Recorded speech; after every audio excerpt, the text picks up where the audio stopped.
My memories of acting were always just appearing in friends' low-budget films. That'd always be the last moment. They would call me up and say, hey, could you be in this film?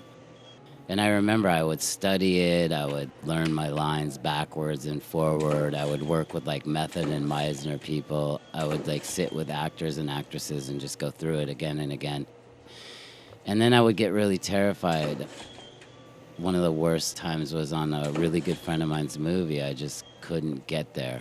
Every time the camera would hit me, I would be inaudible. I was just feeling the presence of the camera. And I did drugs, of course, to get into a position of even quieter. I made every mistake you can make. I could still hear like the director screaming, cut, every time the camera hit me.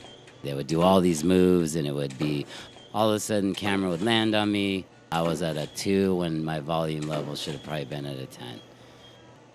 That's it. And I started learning right there and then to respect the ability of performers.